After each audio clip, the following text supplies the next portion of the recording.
What's up, everybody? It's the Alex Leak and Friends NFL podcast. Back for another week. I'm your host, Alex Leak. We got Dustin, Colts fan, back on the show. Dustin, good to have you on.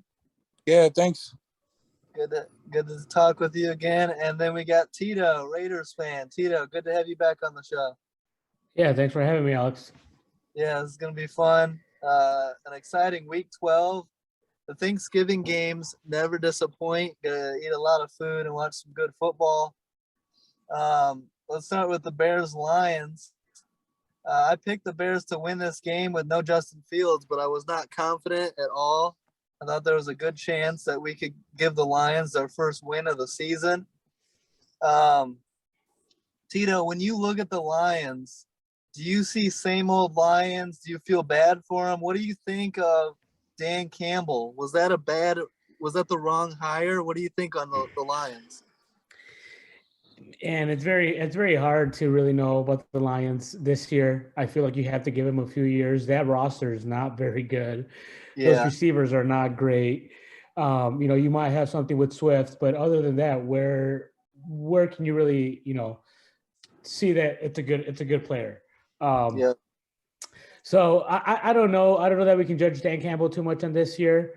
But that game, you're always thinking it's the same old Lions. It's what it feels like every week, the same old Lions.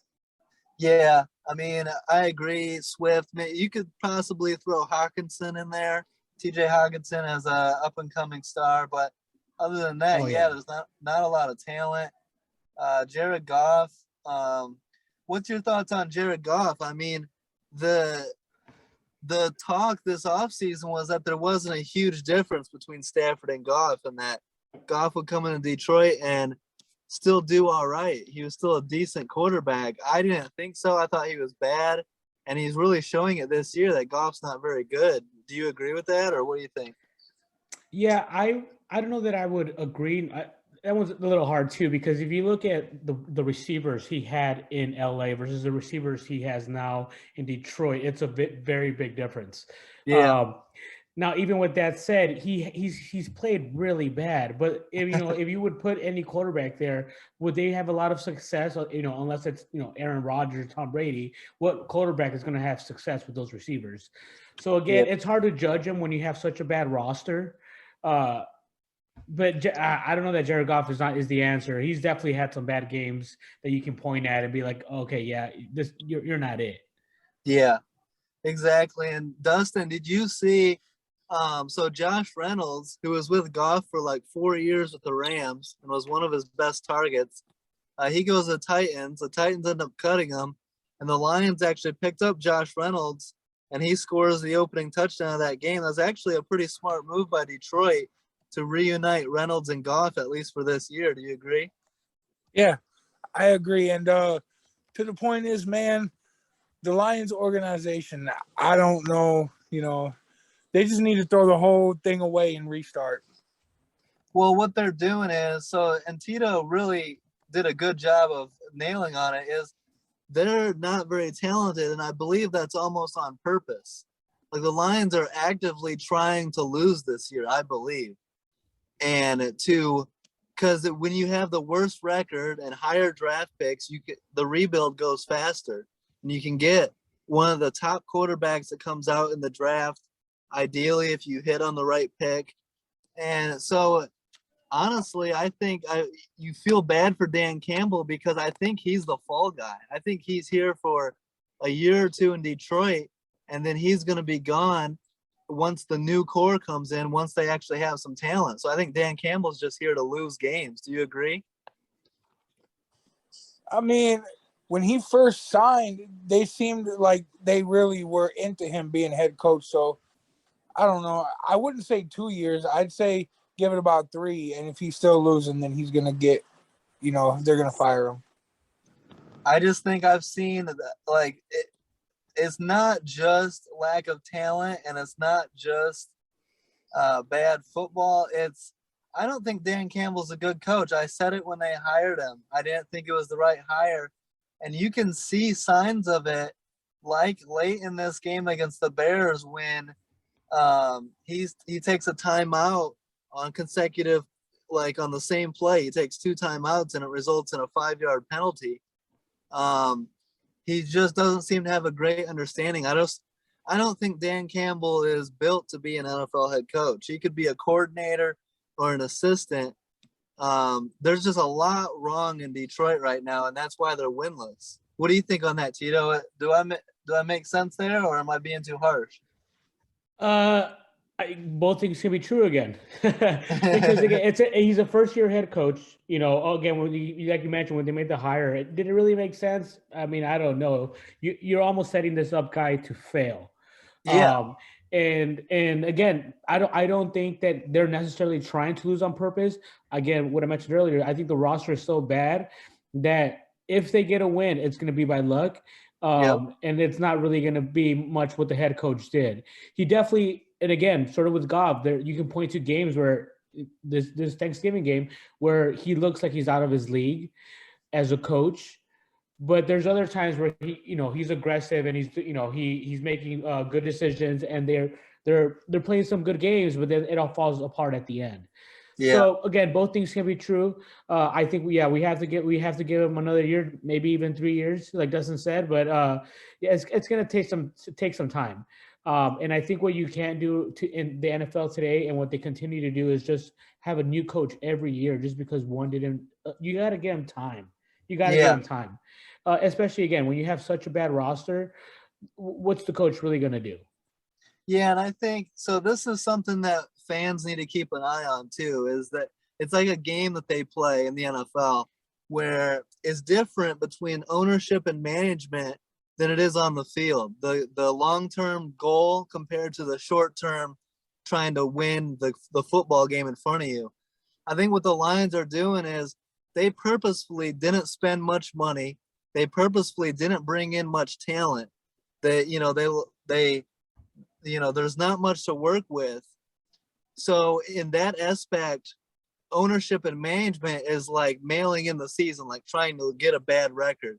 But from that coaching staff, a head coach that's trying to save his job, trying to establish a culture and win right away, Dan Campbell's trying to win every game. The roster just isn't built to do it. And so it makes losing, makes winning so much harder. So I think set up to fail, and Dan Campbell's pretty much the fall guy. Even if they give him 3 years, there's no sure thing that the thing's going to be turned around. So it's tough to say. Do you agree with that, Dustin? Do you see where I'm going? Yeah, I totally understand where you're going, and it's going to be hard for any head coach to turn that around unless Detroit is willing to get talent in there. But to me, they seem lazy when it comes to trying to get talent there. Well, they've had talent. They had Stafford, Calvin Johnson, Eric Ebron.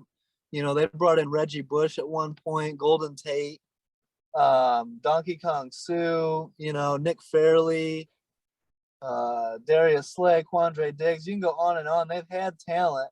It's just about it all coming together at the same time. And, the right coach is key in that too. So we'll see. The Lions are a long rebuild. Tito, I'm interested. What's your thought on the Bears? I mean, Justin Fields looking like a good up-and-coming quarterback. He's slowly progressing in the right direction. Do you think Matt Nagy should be gone? Do you agree with that? That he's the big reason why the Bears have struggled the last couple of years?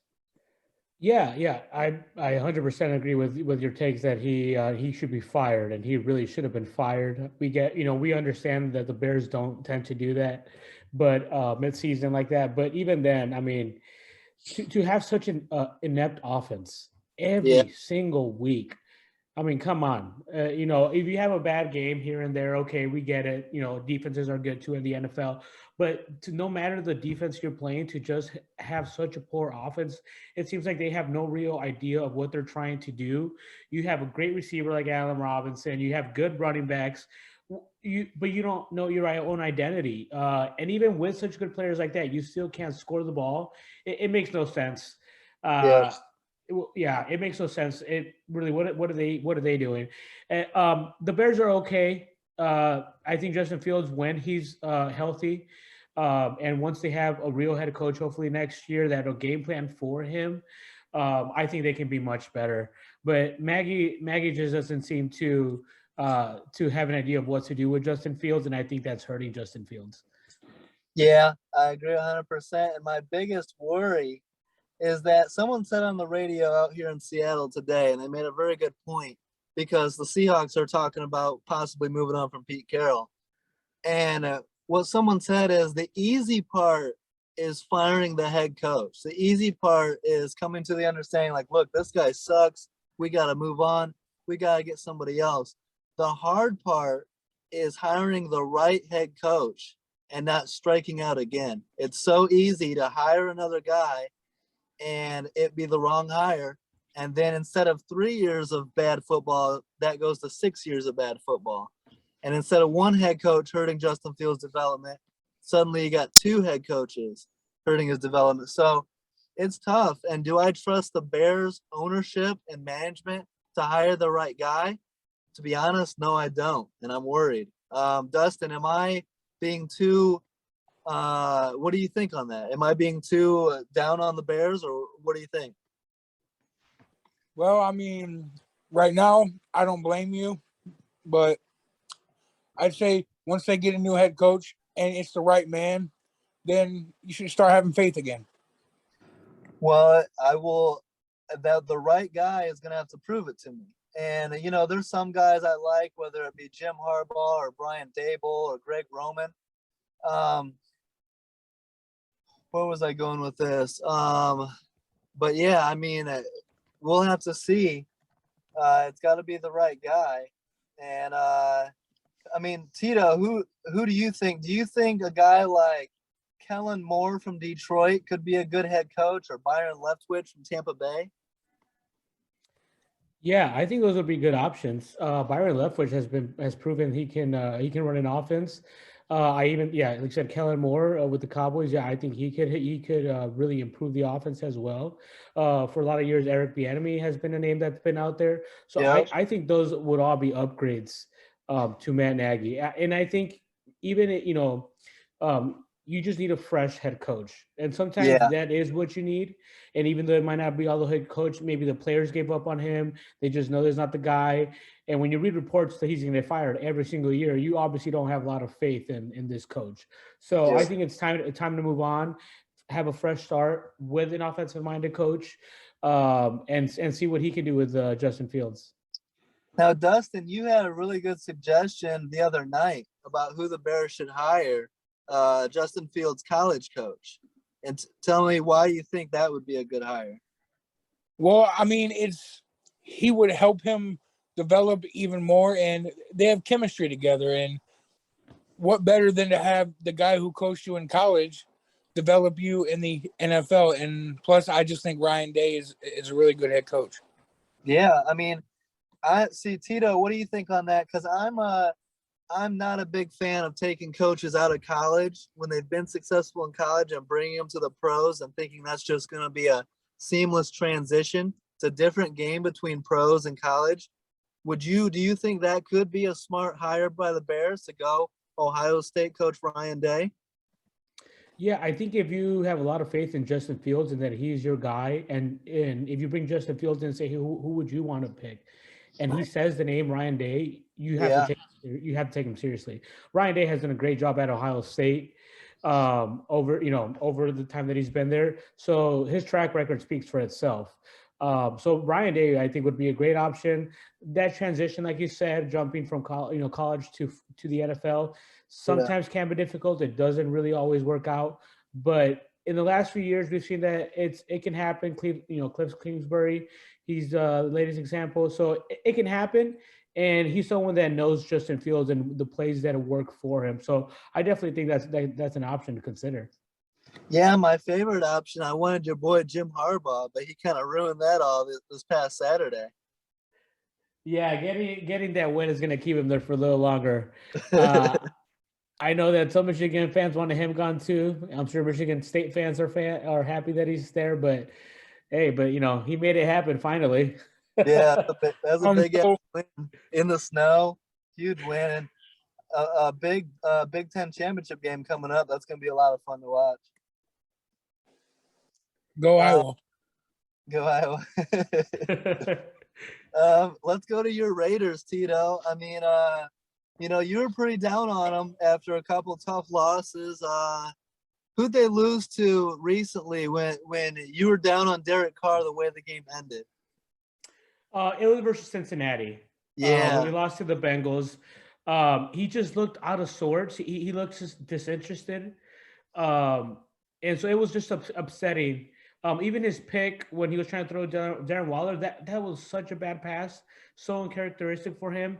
So that one really just made me say, you know what? If he doesn't care and he's not showing that he cares, then all right, fine, let's get rid of him.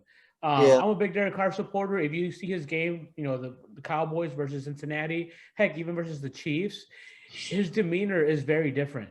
When they're winning, when he's making a few passes, he's hyped, he's excited. When they're losing, he's like, all right, yeah, whatever. And yeah, maybe he is excited, but as a fan watching him, that's the way it looks. So that's why I was down on him. For 3 straight games, he just didn't play like he had been playing at the beginning of the season. So, and obviously we've had him for several years now, and you can only support him for so long.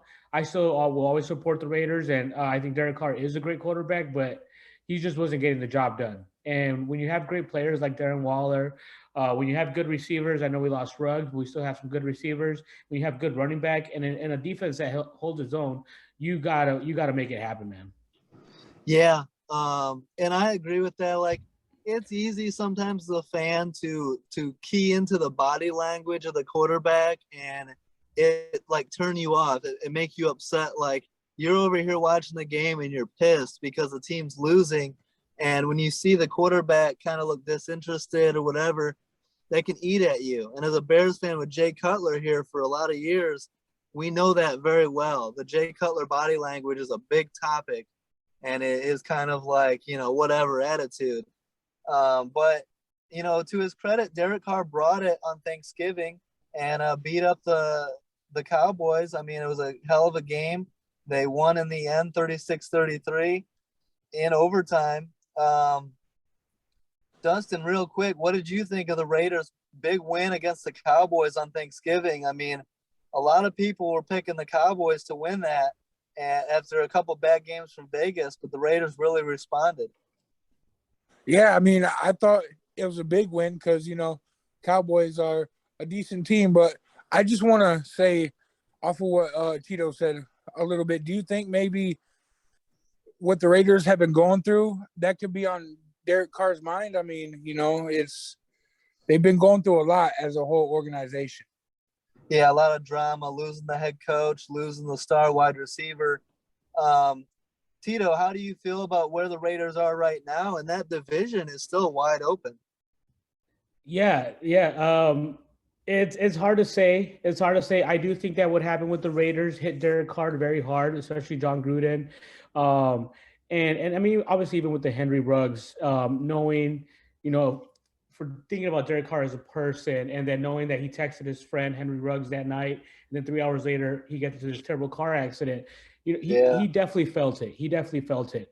But as the leader of the Raiders, I thought he would show more emotion and try to bring us, closer together on the field at least. I'm sure he does that in the locker room. So I think it's definitely affected him. Now, as far as the season and where we are, we have a tough couple of games, but they should be winnable. Um, Washington's coming up. I think that's a winnable game. We do have to play Kansas City again, the Browns. So those are all going to be tough games, but I think those are games that are winnable if they're played like they did on Thursday, on Thanksgiving night. When the Yeah. offense is firing like that, they can keep up with any offense in the NFL. But it's going to be Deshaun Jackson is going to be key. Losing Henry Ruggs, I think, was the biggest loss of the season for the Raiders. He opened the field up so much for the running game, for the passing game. And so when you have a deep threat, that really opens up the rest of the field. So hopefully Deshaun Jackson can stay healthy and can keep, churning those legs at 35 years old. Yeah, it's going to be big. So versus Washington, at Kansas City, at Cleveland, versus Denver, at Indy. The at Kansas City is the game I'm going to keep an eye on because it was so disheartening the way they played versus Kansas City on Sunday Night Football. To lose that game 41-14 when a lot of us picked the Raiders to win that game. I'm really interested in that game in Arrowhead to see if the Raiders can be a lot more competitive. And I bet you will be too, Tito, keeping a good eye to see how they match up on the road against the Chiefs. Oh yeah, definitely. Like I was at that game, and so to be there live in person when Brian Edwards makes that catch, that building it gets loud. It was awesome, and then to see Deshaun Jackson, that's why I said he's the X factor because Deshaun Jackson making that fumble, that was the end of the game. That was the Yeah, end of the game. They couldn't get out of their own heads. So if Deshaun Jackson plays, if you compare the Kansas City game versus the game he had at the Cowboys, it's night and day, and that's really going to keep our offense going. So he's going to be a big X factor moving forward. All those games you mentioned are going to be tough games versus playoff teams or playoff potential teams. But there's no reason they can't go 3-2 and sneak into the playoffs as a wild card. yeah. So it'll be fun to keep an eye on them going forward. Dustin, did you see when watching that game on Thanksgiving, Cowboys corner Anthony Brown get 4 pass interference penalties?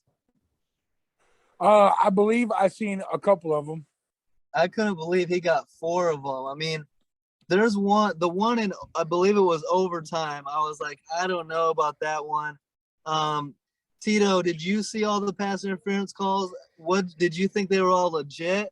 And I've been saying this all along that the NFL needs to do a better job of letting the defender play defense. And, if he barely touches the receiver, it doesn't always have to be pass interference. And they're really emphasizing the corner getting his head turned around, playing the ball.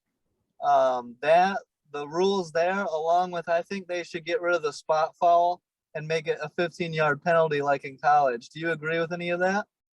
Yeah, the spot foul I definitely agree with. I think it happens too much at the end of games where you chuck it up, get the foul, and kick a field goal, right? Yeah. That definitely happens way too much. The fouls, I thought 2 of them were ticky tack. I thought 2 of them were fouls, like you mentioned the last one in overtime. Zay Jones is trying to come back to the ball, but because Brown doesn't have his head turned around, like you said, it looks like he just runs into him. Yep. And so that it's the letter of the law, I guess. If I'm a Cowboys fan, of course I hate it. If you're a Raiders fan, hey, you love it. But according to the law, that's according to the rule. That's what the foul was. Yep. Some other ones, I thought the refs just in general wanted to be part of the game, wanted to be part of Thanksgiving. Man, to have 28 flags, 14 for each team, that's ridiculous. The highest penalty game that we've had all year. That is such a ridiculous amount of fouls. I thought it really slowed down the game. Thankfully, it was a great game, a lot of scoring, so I don't think it ruined it too much. If it was something like 7-3, seeing that many penalties, you would die. But because it was a good game, very exciting, I thought you got past that. But man, I think the refs just wanted to be talked about because to have that many flags, it was honestly ridiculous. Yeah. As a Raiders fan, you're used to it because you always get called. Thank goodness for once it went for us, and we got some of the good calls. Yeah. So yeah, I agree with everything you said. My big thing is this, that like the only penalty really in football that can be a 50 or 60-yard penalty is the pass interference one. And that's the thing they need to get rid of is like, it's overtime, you throw it deep, you get a pass interference, you kick the game-winning field goal, game over. You want to see a team have to work to go win it. And Dustin, I know you agree with me. You don't like the 50, 60-yard penalties on pass interference. Absolutely not, man. That cost teams games. I mean, like, I seen it Sunday in the Indy game, and it was just ridiculous. Yeah.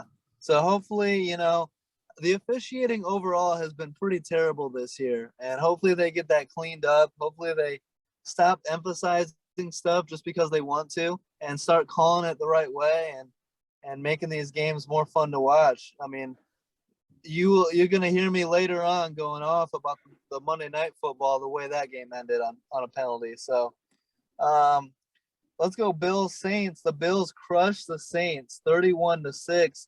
Tito, we said on the podcast last week that Sean Payton's been known for his ability to win, even when Drew Brees was hurt, he could plug in Teddy Bridgewater. He could plug in Taysom Hill. And I said last week, I think Taysom Hill or Trevor Siemian is too bad even for Sean Payton. And now they're making the switch to go back to Taysom Hill to start week 13. But Trevor Siemian has proven he's not a starter in this league. And I don't know why the Saints even gave Siemian, 4 games to try. Siemian's not a starter, and, they get blown out in these games because of it. Do you agree with that? Yeah, seeing Trevor Siemian back when he was with the Denver Broncos, I know that he's Yeah. not a good quarterback. As a Raiders fan, you were happy that he was in as quarterback. So he just wasn't good. I think I don't, Taysom Hill is an interesting player. Obviously, great athlete. And I think maybe that's what stops Sean Payton from playing him. Obviously, they see him in practice all the time. But whenever he does throw, from what we've seen, it's been good. And so Yep. I was surprised that they went to Trevor Siemian and not Taysom Hill. But again, maybe they know something that we don't. They also signed him to a big contract with a lot of incentives. So I have no idea really what they're trying to do at quarterback, because I would have played Taysom Hill from the beginning. I know. Once Winston went out. Yeah. Right. Yeah. So I'm not quite sure what they're doing. I think maybe they did think, okay, Sean Payton, like you said, can get the best out of the quarterback. But when you're in the playoff race like they are, I thought you need to play your best player, and Taysom Hill, to me, much better player than Trevor Siemian. Yeah. Do you agree with that, Dustin? The Trevor Siemian experiment was a bust. Absolutely. I mean, you have somebody, a guy like Taysom Hill who can do everything, and is definitely a way better quarterback. So I think it's bring him in and just let him play. Yeah. Also, injuries. I mean, the receiving core has been banged up throughout the year, and they did not have Alvin Kamara or Mark Ingram for that Thanksgiving game. Getting both of them back will definitely help too. So we'll see. Go ahead. Do you think that Sean Payton thinks that he's more of a weapon, though, and could do other things better than what he could do being quarterback? Yeah, I think his goal was to keep Taysom Hill in that, versatile weapon role and plug in a quarterback, But I think it's clear after Siemian going 0-4, you got to go Taysom Hill at quarterback, see if you can win that way.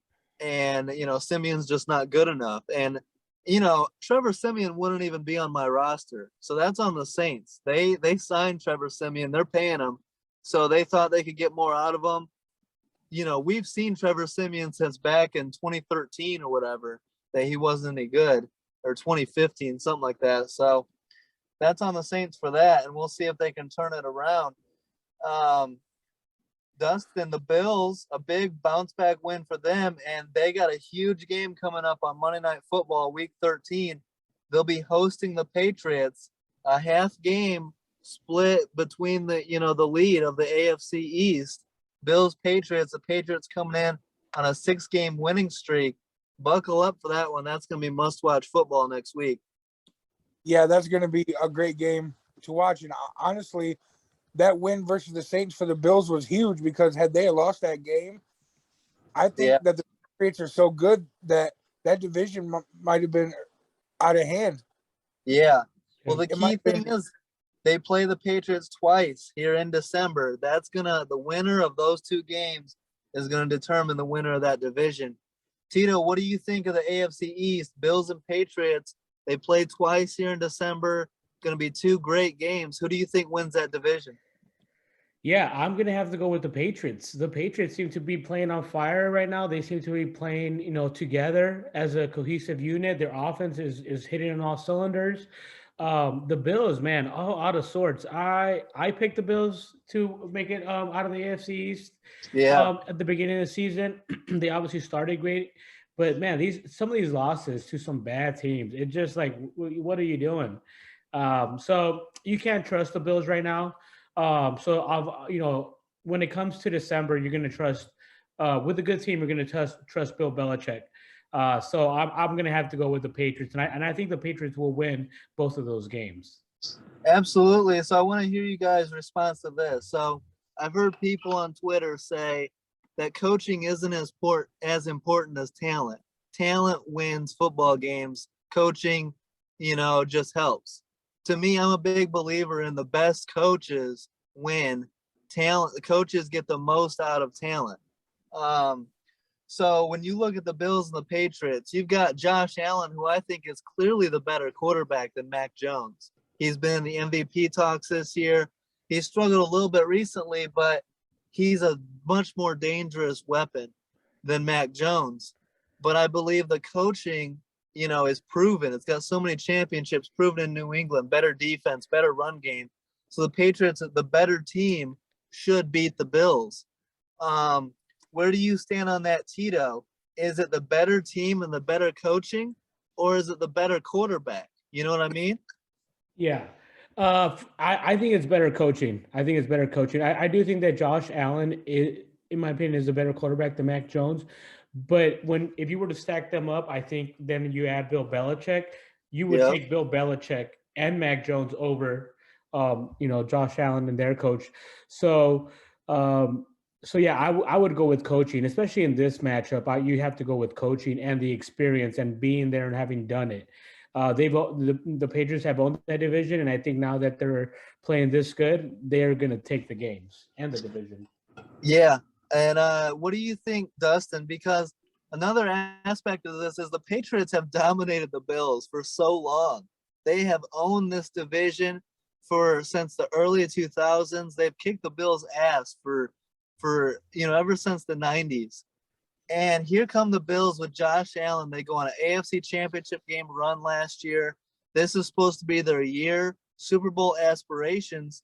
And here come the Patriots out of nowhere, 6-game winning streak.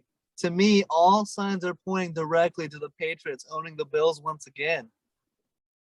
Yeah, it's got to be because Mac Jones is playing great and that defense is playing great, and Bill Belichick may have got his guy that he wanted to replace Brady.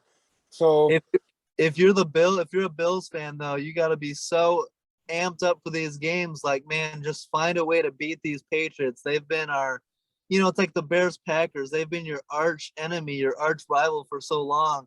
You really want to kick their ass, and it's really going to be intense games. Absolutely, and I mean these ones actually mean something. In the past, obviously the Bills weren't even close to the games meaning something. So this time it's going to be a damn good football game. Yeah. So let's go to Bucks Colts. Your Colts, Dustin. A great game between Tampa Bay and Indy. And the Colts had this game. They had a good lead. They were, a chance to go up 3 scores, and then the Shaq Barrett strip sack on Carson Wentz. One of the biggest things to me in this game was not feeding Jonathan Taylor enough. They abandoned the run, just 16 carries, and the dude's leading the NFL in rushing. You got to feed Taylor. I'll give him 30-plus carries. Dustin, your thoughts on a tough loss to the GOAT and the Bucks, the defending champ Bucks? Oh, my thoughts? You really want to know them? All right. Here we go. Well, first of all, if we had a head coach who would utilize his talent that he has in the backfield instead of making Carson Wentz throw the ball over 30 times, I mean, if you keep doing the same thing, they're going to catch on to it.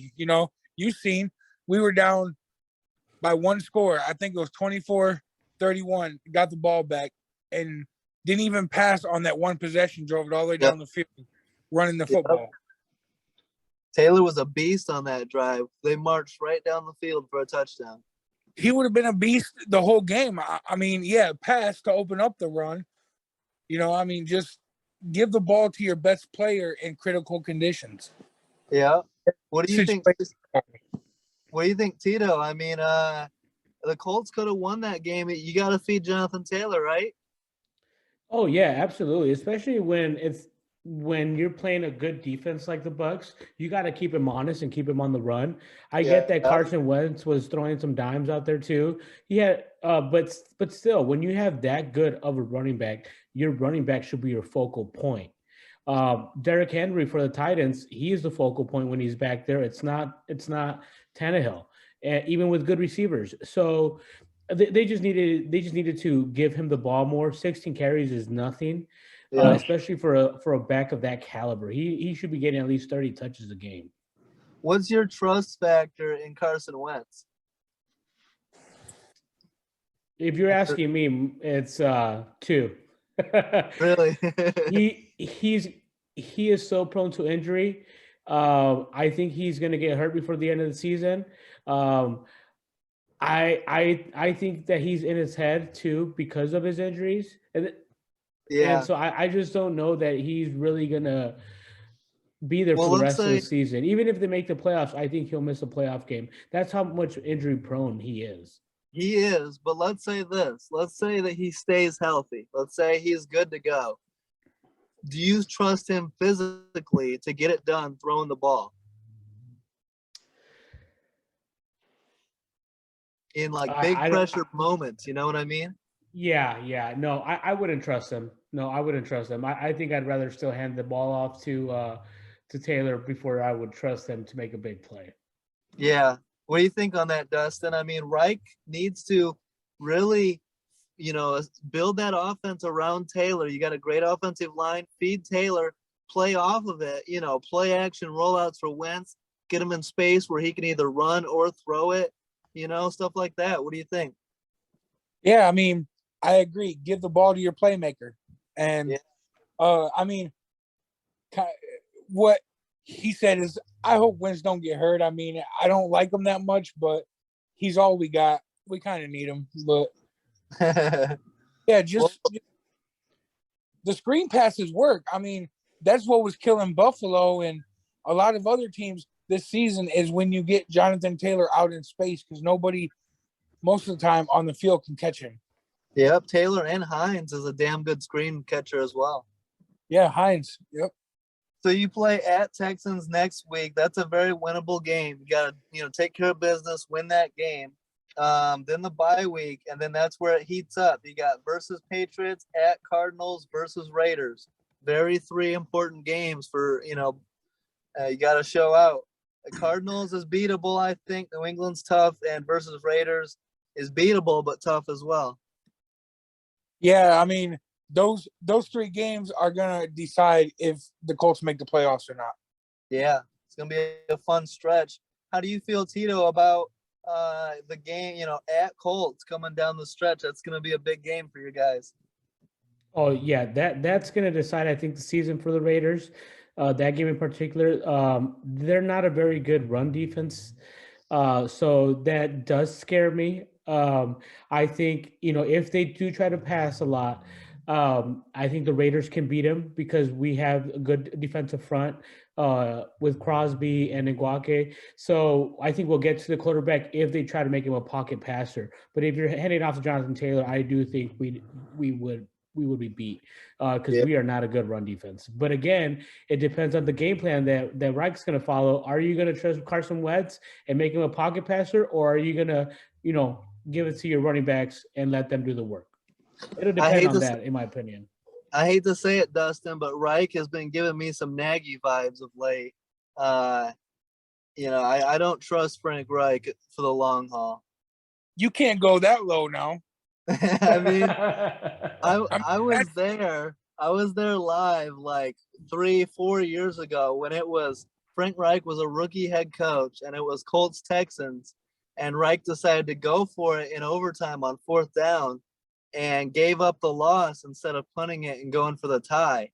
And that right there, I was like, Reich makes some questionable decisions. And when you're not feeding Taylor, the entire NFL world, all of us fans know, feed Jonathan Taylor. Reich's got to get it going, man. I mean, yeah, and part of me a little bit does understand why he passed the ball a lot because if you watch for the first half, man, Taylor couldn't do nothing. He had face. Vita Vea was there in his face, along with Jason Pierre-Paul and Dominican Sue was getting tackles for losses. I mean, they couldn't run the ball, but they were passing so much that I felt like if they would have ran a draw or, a stretch play toward the sideline, that it would have been okay. Yeah. I mean, well, yeah. And you got to be – that's the tricky thing about the run game is that you have to be committed to it. And so many teams aren't nowadays, but the ones that are, you can really see it. And it's like, even when it's not working in the first half, you have to stay committed to the run, because eventually in the second half, in the third quarter and the fourth quarter, those linebackers, those D line, they get tired of hitting the running back. They get tired of being blocked. And eventually they wear down and the gaps open up. And so if you stay committed to the run, you will reap the benefits of it usually in the second half. And so it's tricky. And especially nowadays, everyone says it's a passing league. So, you get fans get upset by 3 and outs and the inability to, you keep calling a run play when it's not working and you're getting stuffed, and fans get impatient, players get impatient, but you got to play it for the long haul. It's a long football game, and you got to play for the fourth quarter, not give up on shit in the first and second quarter. Well, yeah, and you also seen, making Carson pass so much was forcing turnovers. Either they were getting to him and he was fumbling, or he was passing so much that he was throwing picks. You have to switch it up a little bit. It's just crazy to me. I don't know. Dustin, you might know this. Tito, I'm going to ask it to you too. You guys know Danny Amendola, right? The wide receiver? Oh, yeah. Can you guys tell me, where is he playing at right now? What team is he on? Isn't he with the Lions? He was with the Lions for 2 years. He's no longer with the Lions. That's, to me, I didn't know this either. I was looking, I was like, last time I remember Amendola was on the Lions, I thought he was out of the league, but he's playing right now. He's on some team. Do you guys got a guess? Huh? What? Is it the Texans? The Texans, yep. I had no idea, but Rex Burkhead and Danny Amendola, 2 guys that I thought were out of the league. They're both on the Texans. Former Patriots. Speaking of that, I will say, whenever we do get that Raiders Colts game, you're gonna have to have Dustin and I on here again. We can have a good talk. Absolutely, we'll bring it back for that week for sure. Remind me of that, or I'll try to remember too. I'm gonna try to make sure that I'm all calmed down if we lose. Yeah, same here. That'll be fun though. We'll definitely do that. The Giants beat the Eagles 13-7. Some people were thinking, the Eagles sitting at 5-6, playing better of late, maybe a playoff team. I was down on the Eagles going into the season. Tito, what were your thoughts on Philly, and what do you think of Jalen Hurts as a franchise quarterback? Does he have that in him, or do the Eagles need to be looking for drafting a quarterback here soon? That's a tough question. Jalen Hurts, man, you would have thought that coming out of college he would be that guy. He's just so inconsistent. Yeah, I think his throwing is inconsistent, and so. But I will say, even that game, they should have won that game. You have to catch the ball as the receiver. For them to not have won that game at the end is inexcusable. So he did make some throws. I don't think you can blame this game on Jalen Hurts, but just again, it's an offense that sometimes it gives you great game, putting up 40 points against the Saints. That's awesome. But then you come back and lay a stinker versus the Giants, division game, a game that matters because you're in the playoff hunt again. It's just inexcusable. But Jalen Hurts, I mean, he could be the guy. I think he shows flashes of it, and maybe for him, it's also being just a part of the system. I know sometimes they run him too much. He could be the guy, but I don't think right now he's that guy. Yeah, I hate to do this to Philly fans, but I'm going to make a comparison. I'm going to put Jalen Hurts in the same conversation as Daniel Jones and Mitch Trubisky. Guys that show potential and show flashes at times and in games throughout the season, but as a whole, they are probably too inconsistent to get it done on a regular basis. So that's a shot at both the Giants and the Eagles on that one. But I mean, you can blame both Jalen's for this game because Jalen Hurts did throw 3 interceptions, 2 of them in the red zone, 1 right before the half. And you can also blame wide receiver Jalen Reagor, like you mentioned, with 2 potential game-winning catches in the final seconds. 2 big drops for Jalen Reagor. Yeah. Dustin, what do you think of that comparison of Jalen Hurts, Daniel Jones, and Trubisky? I mean, man, Daniel Jones is terrible. Okay. Yeah.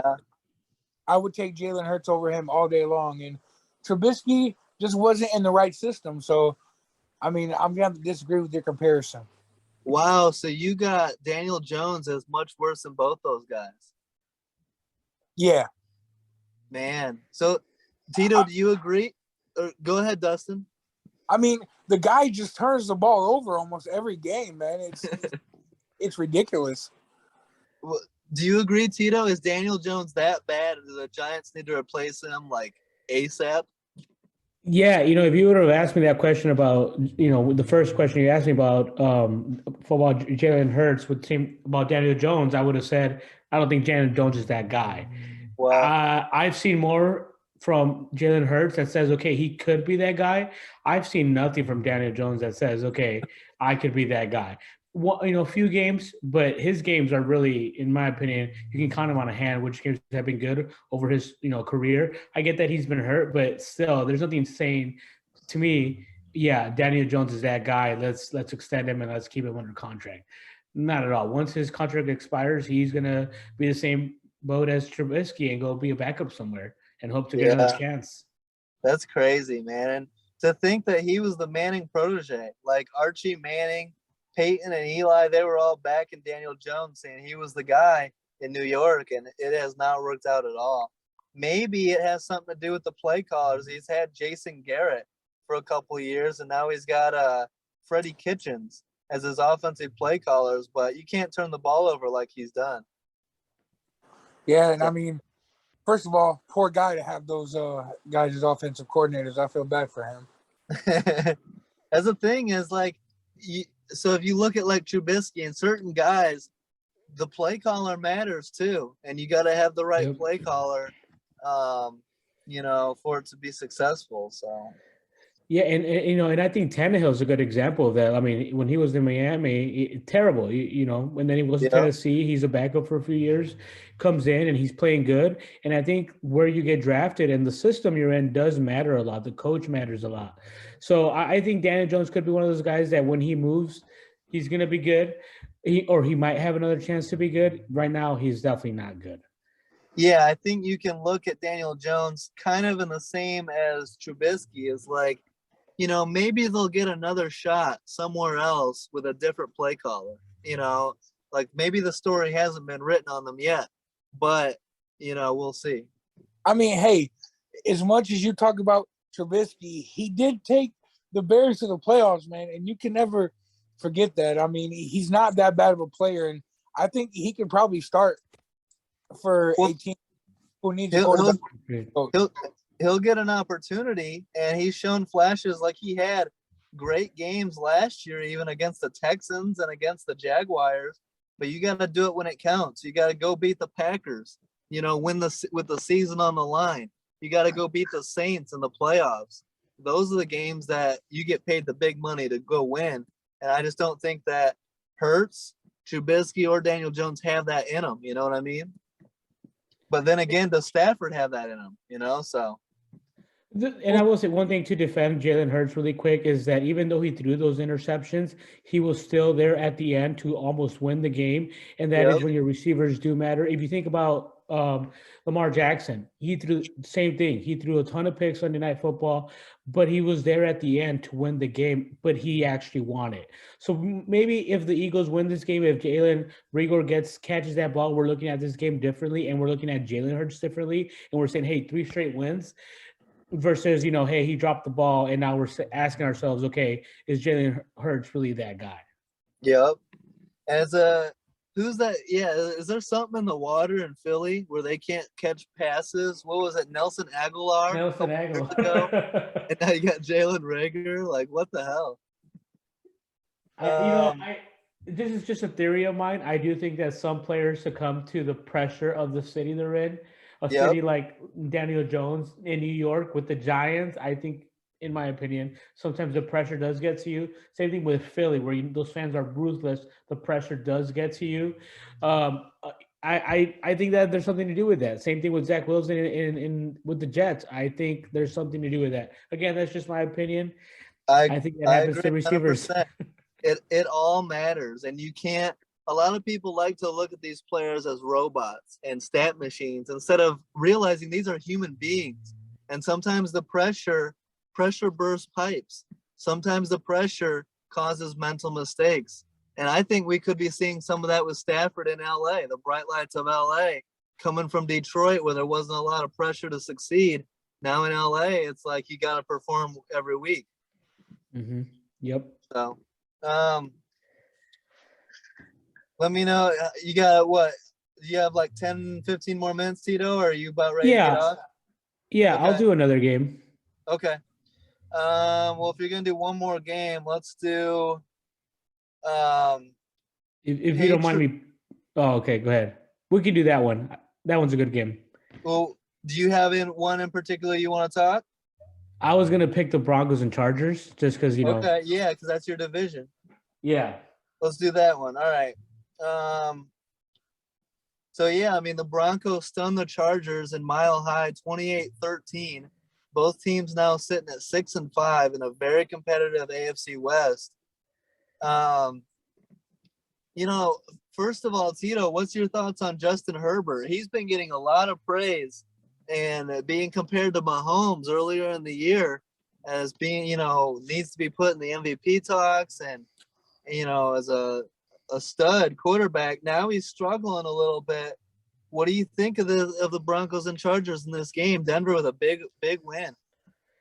Yeah, I thought this game would be close. I think the Broncos defense is a little bit underrated. But I think Justin Herbert, I think he's trying to do too much right now. They were playing so good at the beginning of the season. And I just think now he's just trying to make everything happen all at once. And they're a very aggressive team. They're very aggressive. He's obviously a very aggressive quarterback. And I think that all lends to itself. And I think they're almost too aggressive, almost too overboard with their aggressiveness, that it's causing them to lose some of these games. I think a lot of the times, even with the coach, when they go for these fourth downs, they obviously get most of them, but some of these calls, in my opinion, are ridiculous. And I think they're just pressing too much and trying to win the game in every play. And so I think that's costing Justin Herbert to make more turnovers. And so I think it's just I think they're just doing too much. They need to relax a little bit, trust their playmakers. They have a lot of good receivers, a lot of good running backs. And so they just need to, I think, take a step back, relax, and just try and go with the flow of the game instead of trying to win the game on every fourth down. Yep. Damn. You're pressing too much. You were preaching on that one, Tito. I'm going to have to edit the clip out of that one because I agree with you 100%. Like, right now, everyone's saying in the NFL is we need to be aggressive. Go for it. And I think at times you can be too aggressive and that come back to hurt you.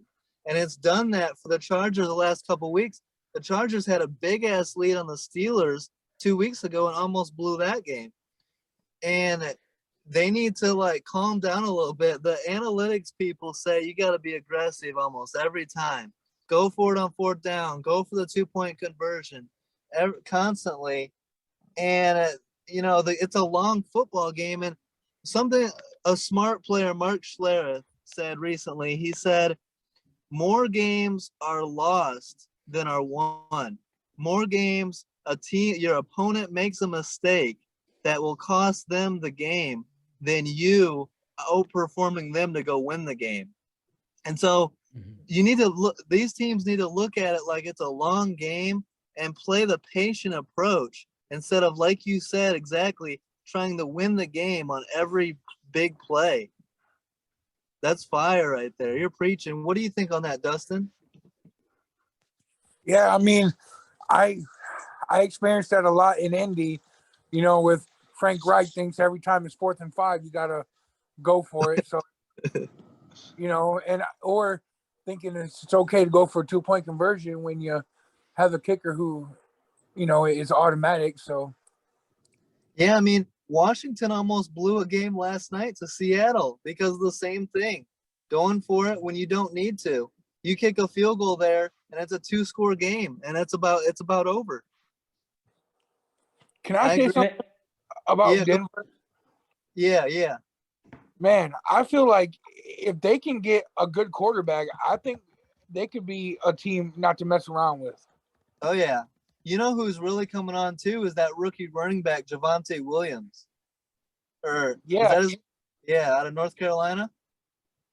yeah. I I had him big on my draft when we discussed draft and everything. Remember, I was talking about Williams. Yeah. Yeah, so the kid's gonna be good.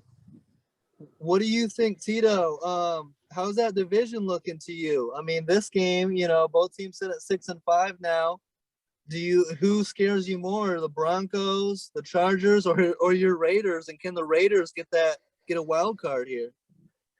Yeah, I think the most dangerous team and the team that well, I don't know if they'll make the playoffs, but they'll be second in the division. I think will be the Raiders. I think the Broncos, they're a good team, and I think more than any other team, they really show that they're together, and I think that's why they win a lot of these games. But I also don't think that they're not a great team. They don't jump off the page. I think they make just enough good plays to be okay and to win some of these games. But if you're going, if the Raiders again are on fire like they were again Thanksgiving game, the Raiders will beat them easily. Now the Broncos, I think again their aggressiveness, not starting the Broncos, the Chargers, their aggressiveness takes them out of the game. I think they're actually the better team of the three in terms of the roster. Talent. Yeah. Yep. But they're just too aggressive, and so they're gonna make more mistakes, and I think those mistakes are gonna cost them. So out of the three, I still pick the Raiders to be the better team this season. I think what Dustin said is a great point. If they have a great quarterback, not even great, so an upgrade over Teddy Bridgewater, they're gonna be a great team. Jerry Jeudy obviously got hurt at the beginning of the season, so that cost them a bit. But the Broncos, you always have to keep in mind their defense. I don't know what it is. You always think their defense has always been good, and so yeah, I think they're a good team. They just need a few more pieces to truly be a great team. But yeah, man, the AFC West, it's a man. It's. I wish the Raiders were in the NFC. They'd be maybe in the AFC East. We'd Yeah. NFC East. Sorry, we'd be in the playoffs every year. But yeah, it's a tough division. It's a tough division. I thought this year, with the Chiefs playing as bad as they were in the beginning, I thought maybe the Raiders could make some noise as a full team. Obviously, with everything that's happened, I think some of that came down. But yeah, man, it's a crazy division, a lot of fun, a lot of really stressful. Are you prepared for it to get a little worse next year when the Broncos get either Russell Wilson or Aaron Rodgers? Yeah. If that were to happen, I definitely make it. It would make it terrible. And then I had one other.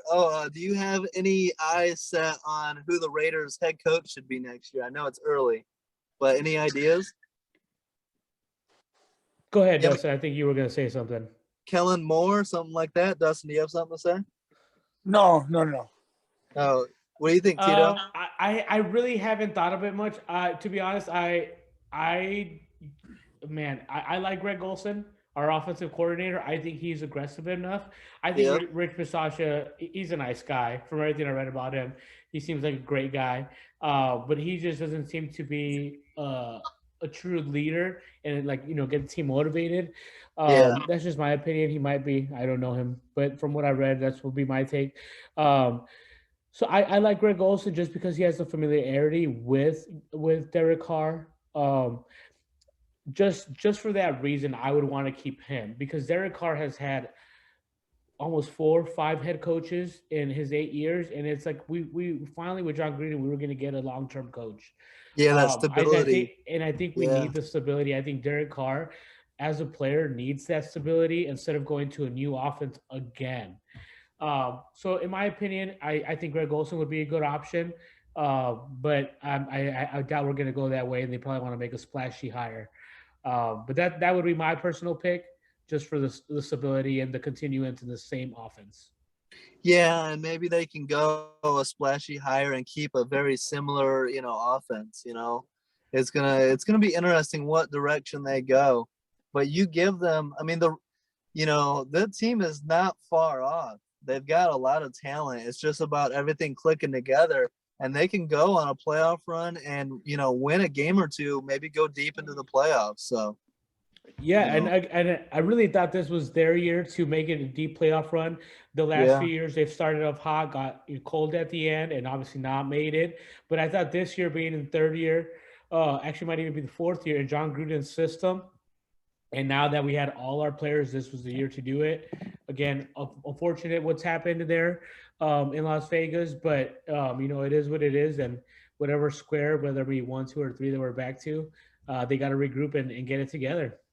yeah, So, sounds good. Well, I'll plan on having you on in a couple weeks for the Raiders Colts game. Sound good? Yeah, dude. Yeah, that sounds great. I look forward to it. Like I said, Dustin, if whatever happens, I'll come on here maybe 1 or 2 days later, and we can be friendly about it. all right, man. Yeah, and, I enjoyed the same. It was nice to meet you, and love your knowledge of the game, man. It's pretty amazing, honestly. Yeah, thanks, dude. Appreciate it. Nice to meet you too. Yeah, man, I'm excited to talk again. All right, sounds good. Have a good night, and I'll tag you when I get it posted. Okay, buddy. Sounds good. All All right, right, later, bro. later.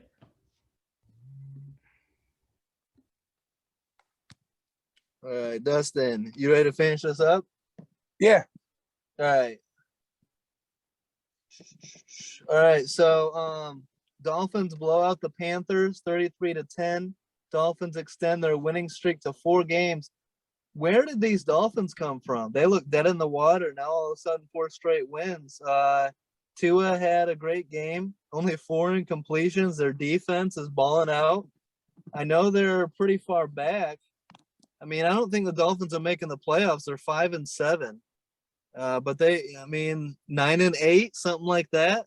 They're having quite the turnaround. Yeah, and I mean, the turnaround has been ever since they got the confidence of beating the Ravens, and Tua's been playing a lot better ball too. So, Yeah. And then how about the Panthers? Cam Newton gets benched. Matt Rule said after the game he's not making any permanent changes, so Cam Newton's going to start again. But what's your thoughts? Is Cam Newton done? He was 5 for 21 with 2 picks and less than 100 yards passing. I think he could have a bad game. The Dolphins are a really good defense. But Cam Newton is dangerously close to the end of his career. Do you agree? I mean, I do agree, but at the same time, I think Sam Darnold could be a little worse. Oh, yeah. The Panthers don't have a quarterback. That's the end of the story. And they're going to need – I expect Carolina to be all in on Deshaun Watson. And if they can go get a Russell Wilson, they're going to be hunting for one of those guys badly. Yeah, and I mean, dude, Deshaun Watson in Carolina would be great. Yeah, that'd be a lot of fun to watch. Let's see. Christian McCaffrey, he's been hurt all year. And then played in this game and was seen in a walking boot after the game. So Carolina can't catch a break as far as that goes. McCaffrey can't catch a break, man. It seems like he'll come back, play one game, and gets put back on the injured reserve, Yeah. Good for the Dolphins to go on a run here. I just think it's too little too late. I don't see them making the playoffs. Let's go Patriots Titans. Patriots blow the Titans out late, 36-13. The score is much worse than the game was. It was actually a very competitive game up until mid to late in the fourth quarter. Patriots are now on a 6-game winning streak. Too many turnovers for the Titans. No A.J. Brown, Julio Jones, and Derrick Henry.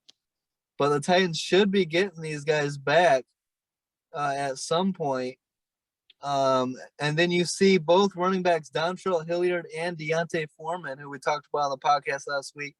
They both went for over 100 yards in the game.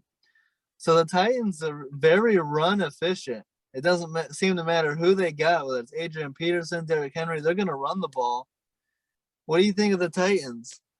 Yeah, and I mean, going off of what you said is that's Mike Vrabel's MO. He likes to be physical. Yep.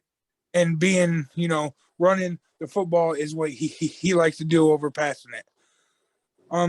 What I got to say about Tennessee is they're up and down. I wouldn't say they're as dangerous now as they were. Yeah. They need to Just get because- healthy. Yeah, they need to get healthy. But I just, man, I can't trust Tannehill down the stretch. Yeah. We'll see. I mean, it's going to come down to, so they're up 2 games. They're going into their bye. Can Indy catch them? That's my big question for you. Can the Colts catch Tennessee? The Titans swept Indy. Am I right on that or no? I think they did, right? Yes, and to answer your question, no. Tennessee's going to win the AFC South. Yeah, so the Colts' hope is going to be a wild card. What do you expect out of the Titans come playoff time? Probably not too much, because if they get Derrick Henry back, this Titans team is, I believe, they're one of my favorite teams to watch. And I believe, if healthy, if you got Derrick Henry, A.J. Brown, and Julio Jones back, I think they can go on a deep playoff run. I don't know about deep. They might be able to win the first round, but man, when you're talking deep again, you could start to see New England again, and Yep. teams like Kansas City who could be better, or Buffalo. Well, if you look back, so Buffalo, Tennessee would be a hell of a matchup, and I tend to lean to Tennessee is capable of beating all those teams. If you go back to 2019, Tom Brady's last year in New England, the Titans were the team that knocked the Patriots out of the playoffs. Remember that? Yeah, Brady threw that and- 6 at the end. Yep, and the Titans did play the Chiefs pretty closely in the AFC Championship game that year. The Chiefs won the Super Bowl. So I mean, I think the Titans are in all those games. It's just whether or not they can win it or not.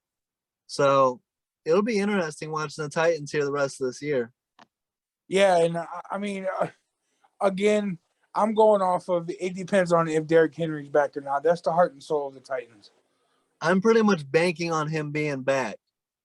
I think he'll be back by playoffs. If not, then they're very beatable. If no Derrick Henry, they're very beatable. But with Derrick Henry, he's the biggest monster at running back in the whole league. So You don't think that would be a bad move to have him come back so fast? I mean, that's a foot injury. You've seen how like long and naggy it could be. Derrick Henry at 60% is better than no Derrick Henry. And if it hurts his career in the long run, this is the NFL, man. The most important game is the next one. You know what I mean? Yeah. How about the Patriots, though?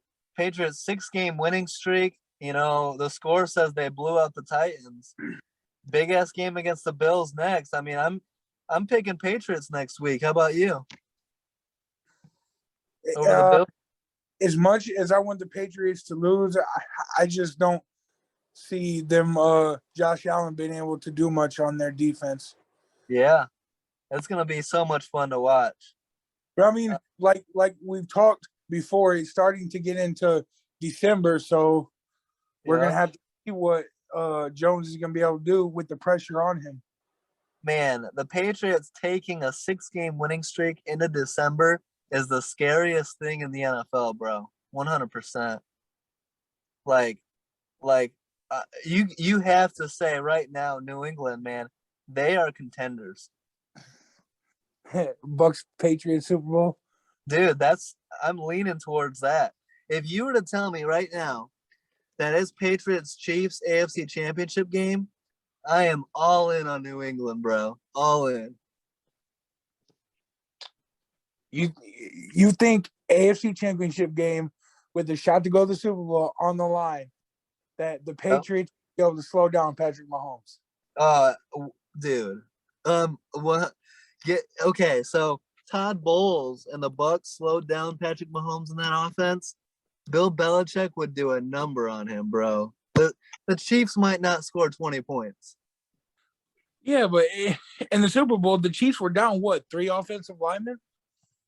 Yeah, but I mean, I'm just saying, give me Belichick's defense against Mahomes 100%, dude. 100%. The season's really starting to get fun here, so it's gonna be great to watch. How about the Bengals blowing out Pittsburgh, bro? We need to take a timeout and talk about the Cincinnati Bengals, who are 7-4, just swept the Steelers and beat them 41-10. What the hell? These are not the Bengals that I've been watching for ever since I started watching football. Yeah, I mean, this is this is another team that we need to be talking about. I mean, they're playing very well in that Burrow connection to Jamar Chase and Joe Mixon. That guy's having a career year. I know the Bengals had some success with Andy Dalton, but I haven't seen the Bengals look like this since Carson Palmer. Yeah, they may have found their franchise quarterback. Yeah, and wide receiver. I mean, you could say Andy Dalton, AJ Green, but I want to go Carson Palmer, Chad Johnson. Oh yeah, that was a nasty duo. Yeah. And then what's wrong with the Steelers? The Steelers, I mean, 5-1. Big Ben's done, I think. I think we're realizing that. And the Steelers are gonna need to find a quarterback ASAP. Yeah, I mean, that's what I was about to say. I think it's coming to the end of the Ben Roethlisberger era in Pittsburgh, and I don't think that they make the playoffs either, just because Tough of the division. performance. Yeah. What about this though? What if I tell you next season, 2022, week 1, it's that same defense, it's Najee Harris, it's Claypool, and all those guys, and you add Aaron Rodgers to it? That wouldn't be fair. Fucking contenders right away. Absolutely, they would probably have the best odds to win the Super Bowl next to the defending champions. Yeah. Dude, next year it could be a lot of fun. I think we see Deshaun Watson, Russell Wilson, and Aaron Rodgers all in new uniforms next year. Yeah, man, that'd be great. Or I mean, how about even if Russell Wilson goes to Pittsburgh? I think that'd be nasty too. Yep. And another team to keep an eye on for Russell Wilson is the Saints. Yeah, see, that is a perfect place to go. If I was Russell, I would eye the Saints.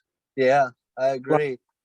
But and yeah, I agree. But I mean, there's a lot of good fits. I mean, you think about Deshaun Watson in Carolina or Miami. You think about Aaron Rodgers in Denver or Pittsburgh. You think about Russell Wilson on the Saints or where else? Or Pittsburgh or Denver. I mean, there's a lot of good destinations for these Hall of Famer quarterbacks. You know what I mean? Yeah, and what about Rodgers to Carolina? I don't see that. That would surprise the hell out of me. I think Rodgers is going to Denver or Pittsburgh. Those are the only 2 teams I'm really willing to go.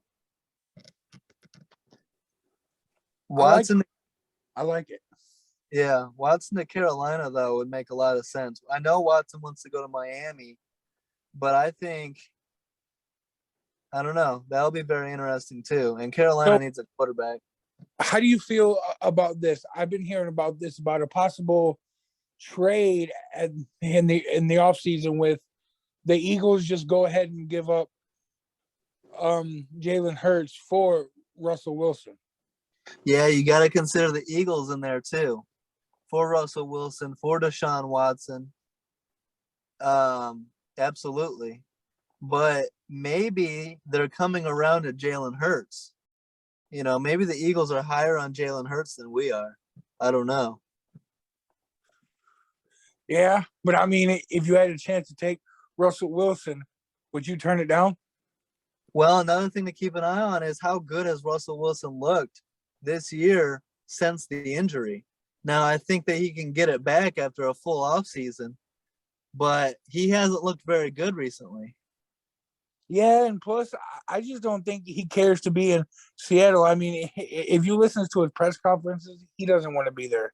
Yeah, dude, Russell Wilson's gone. We'll get to that in a few, but Russell Wilson's gone. Falcons beat the Jags in a who cares game. Falcons improved to 5-6, but are they a threat to make the playoffs? I certainly don't think so. No. And when are the Falcons going to end this charade and just cut ties with Matt Ryan? You know, this team year after year after year is like a 500 ball club, and that's it, or worse. Well, yeah, I mean, that could be another crazy scenario is maybe at the end of the season, Atlanta, or in the offseason, Atlanta does want to make a trade. Where would Matt Ryan go to? Yeah, that'll be interesting. Yeah, because Matt Ryan wants to go to a contender. So maybe Matt Ryan to Philly. Atlanta had their chance when they could have went out and got Trey Lance or Justin Fields, but they passed on them. Yeah. That's another big guy is Matt Ryan. Keep an eye on him for this offseason. And yeah, 100%. Atlanta is regretting not taking Justin Fields or, if Trey Lance was there or something like that. But really, they could have had Justin Fields and turned it down. And I think, as much as they love Kyle Pitts, as long as they get a quarterback, though, they could get one this draft. It's just who's out there this draft? Who's the guy this draft compared to last year when there was like 4 or 5? Sam Howell. Maybe, but he's been inconsistent at North Carolina. Maybe that Brennan Armstrong from Virginia. Who else? I mean, I don't know. Give Felipe Franks a chance. I believe he could be a decent quarterback if developed right. Maybe you're a little bit out on an island there, but I like the take. Like, stick with that because no one's talking about Felipe Franks. He's young.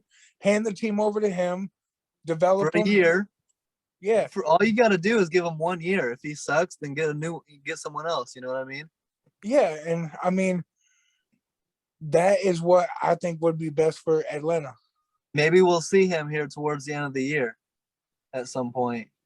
And then Jags, Urban Meyer said today that he's not a candidate for the Notre Dame job. But my argument is Urban Meyer is gone out of Jacksonville. I give him 1 more year at most. I don't think that he's got the heart to stay in Jacksonville long term to turn that team around. I think that he'll be like, look, I have more success in college football. I'm going to go back to competing for championships. I just think he gets burned out very quickly. Do you agree? Yeah, and I mean, it seems like nowadays you can't trust coach's words for anything anymore. Yeah, I know you're upset about Brian Kelly. What do you have any concerns about Trevor Lawrence? He now has NFL leading 7 games below with a below 75 passer rating. Is he not developing as well as you would like, or are you concerned at all with Trevor Lawrence development? Yeah, and I mean, I think it's just the Jags. I mean, they haven't had a decent quarterback since maybe Blake Bortles had 1 good year. Yeah. And well, they got weapons. They got Laviska Shenault. They got other targets there. They got Laquan Treadwell. Yeah, and I mean, it's early. We've seen, early round first round quarterbacks draft and haven't played well, but as soon as they get years under their belt, he'll be okay, trust me. Yeah, maybe he needs a better head coach. We saw Peyton Manning lead the league pretty much. I believe he led the league in interceptions his rookie year. So, yep, and plus it's just the league's getting tougher and tougher, and Yep. All right, so now let's get into this one. Packers defeat the Rams 36-28 in Lambeau. The score is closer than this game really was. The Packers were in control. Never felt like the Rams were going to steal it. Rams fall to 7-4 and are on a 3-game losing streak. For all of the talent that the Rams have accumulated and all the first round draft picks they've given up to bring in all this talent. Talking Matthew Stafford, OBJ, Von Miller, Jalen Ramsey. 3-game losing streak, 3 straight games with a pick 6 thrown by Matt Stafford. Is it time for are the Rams panicking a little bit? What do you think? I don't think that they're panicking. I just think that maybe they have the talent, but maybe we're seeing Matthew Stafford of Detroit Matthew Stafford. But didn't Matthew Stafford always have this? Hasn't this been Matthew Stafford for his entire career? Yeah, I mean, he does choke in big games against big teams. I think he has most of his wins against teams below 500. Yes. He has a terrible record against teams above 500, like 9-7. And so going into this game, so I know we talk a lot about team versus team, coaching staff, but when I look at Packers Rams and Aaron Rodgers versus Matthew Stafford, and we've seen Aaron Rodgers versus Stafford a lot in their careers. So when I looked at this game, going into this game in Lambeau, I said Packers all day. I didn't for 1 second think that the Rams could beat the Packers. But a lot of people are saying that the Rams looked at this game, Sean McVay looked at this game as a gauge for how good this team is. Because if you look back to last year, the Rams lost in the divisional round to the Packers. And so the whole idea of this offseason for Sean McVay was Jared Goff can't do it. So let me upgrade the quarterback position. I've got a dominant defense. I got the #1 defense in football last year. Let me go get Matthew Stafford from Detroit, and he's going to put us over the top. And everyone in the NFL media said, look out for the Rams. With Stafford and that defense, they're now Super Bowl contenders. And for them to go into Lambeau and get beat the way they did, and for Stafford to look the way he has the last 3 games, man, this Rams thing might be close to coming apart here soon. I truly believe it. I think that they're built. They should be a Super Bowl contender right fucking now, and they look the furthest from it. What do you think? Yeah, I mean, I agree with everything you just said, and you know me, I'm a big Matthew Stafford supporter. Yeah. I love Matthew Stafford, but the guy tends to make big mistakes in big games, and I don't think that the Rams are going to even make it to the Super Bowl. I mean, the NFC is too good with the top tier teams, and I think they're going to lose again. And it's funny, you got the Rams on a 3-game losing streak, and guess who's 1 game behind them now all of a sudden? And I believe they're on a 3-game winning streak, is the 49ers. Yeah, the 49ers are starting to play how most of us thought they were going to play at the beginning of the year. Yeah. So, yeah, I mean, looking at it, even if, let's say the Rams get their shit together, I believe they play the Jags. Yeah, they host the Jags, so they should end their losing streak and get back on the winning path. Let's say they make the playoffs. I mean, I don't anticipate the Rams winning a playoff game. And so the Rams have to be concerned at this point. I think Sean McVay is like, what the hell's going on? And let's not forget, they had a bye week to get ready for this Packers game. So they already had their bye and still couldn't correct this losing streak. It's tough times in LA, man. I'm worried. If I'm a Rams fan, I'd be very worried right now. Yeah, and I mean, well, Green Bay is the best team in football anyway, but well, they're good. But I mean, I think the NFC comes down to Packers Bucks. I think it's a rematch in the NFC Championship game. I think those are the 2 best teams. Yeah. Would you trust? Let's say it's LA and Washington. Do you see Washington pulling off that upset? In the playoffs, I think I still take the Rams in like a low scoring game. I still take the Rams. I like Washington's defense, but I still take the Rams over Washington. The games that I wouldn't take the Rams is I wouldn't take the Rams. I think the Rams are good enough to beat most teams. They're just not getting past Tampa Bay or Green Bay. Yeah, and so how long do you think it'll be before Odell Beckham starts to get tired of Matthew Stafford? Well, we'll see. I think this is like a 1-year deal, right? I think that OBJ could be a free agent after this year, if I'm not wrong here. I don't know. I think that I'd heard that. Like he'll be a free agent. Yeah, and I think he just chose the Rams because he can, thought maybe he can go in there and get a championship. Yeah. Um, so we'll see. It's very fluid. And what we gotta remember, a big loss for the Rams, who was playing some of his best football last year in the playoffs in the end of the year, and a lot of people had high hopes for was running back Cam Akers. And when they lost him for the season, that really hurt. Robert Woods too. Yes, and Robert Woods was a huge loss. Another good point.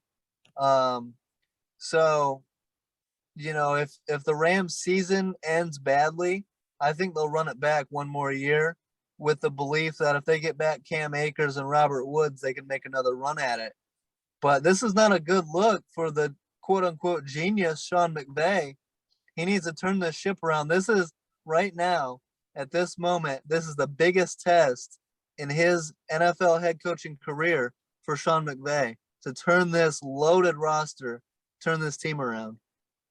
Yeah, and I mean it says something about the defense too. You have so much talent on defense, and yet you let the Packers put up 36 points. Yeah. Like, you would like to think that even if Stafford and the offense struggles a little bit, the defense can keep them in the game 100%. But Stafford throwing pick sixes doesn't help. No, that's certainly true. So, I mean, we'll see if Stafford can turn it around. If Stafford can get playing well again, because he's been playing terrible the last 3 games. And it's got a lot of people making jokes, calling him Stat Padford, saying you can take Stafford out of Detroit, but you can't take Detroit out of Stafford. So this is a career-defining year and moment for Matthew Stafford to be like, look, fuck you guys. I'm better than what I've been playing the last 3 weeks. And stop turning the ball over and get this team going back, winning football games. So it's a huge prove-it month for Stafford and McVay. I was just about to ask you, like if they fell short and got eliminated early in the playoffs, do you think that like it goes to show that Stafford really just wasn't that great in Detroit, or Detroit bad? I think I've said it all along that Stafford was part of the problem in Detroit. There, everyone can say that Detroit sucks. Yes, they do, but Stafford had weapons. I mean, some stuff that I tweeted on Sunday was, everyone talks about Stafford didn't have help in Detroit. Well, I disagree because he had at one point, he had Calvin Johnson, Golden Tate, Eric Ebron, and Reggie Bush, and the number 2 defense in football behind Ndamukong Suh, Nick Fairley, Quandre Diggs, Darius Slay. So if that wasn't enough, you could say, oh, well, the Lions just suck and it's just their culture. Well, the Rams don't have a sucky, bad culture like the Lions do. That's why everyone said, if Stafford can't get it done now, then it's on Stafford. And that's what he's kind of proving the last 3 weeks. We'll see if he can change the narrative the rest of this season. And a lot of people have questioned how genius Sean McVay is. And some people said that it wasn't all Jared Goff for the reasons that the Rams struggled. Part of it was Sean McVay. And so if Sean McVay can't get it done with Stafford and this absolutely loaded roster, then questions are going to pop up about Sean McVay as well. So it's a narrative-defining month of December for the Rams. Absolutely. I mean, just 2 years ago, Sean McVay was the hottest name in the NFL. Yep. And every coordinator that worked under Sean McVay or even shook hands with Sean McVay was getting hired as head coaches. Yep. Staley with the Chargers, Zach Taylor with the Bengals. I know there's more, but I can't think of them off the top of my head. So, Vikings, Niners. Niners beat Minnesota 34-26, improved to 6-5, 3-game winning streak, and just 1 game behind the Rams in the NFC West. Here come the Niners. In the preseason, we all thought the Niners are going to be better. They're too talented to be missing the playoffs, and here they come. Kyle Shanahan was getting a lot of shit just 3 weeks ago about how he should be fired, and someone even called him Mark Trestman. Which I couldn't believe. And now you're seeing Kyle Shanahan on a 3-game winning streak, turning this Niners team around, running the ball successfully with who's that running back? Elijah Mitchell? Yeah, he's good, man. He's really good.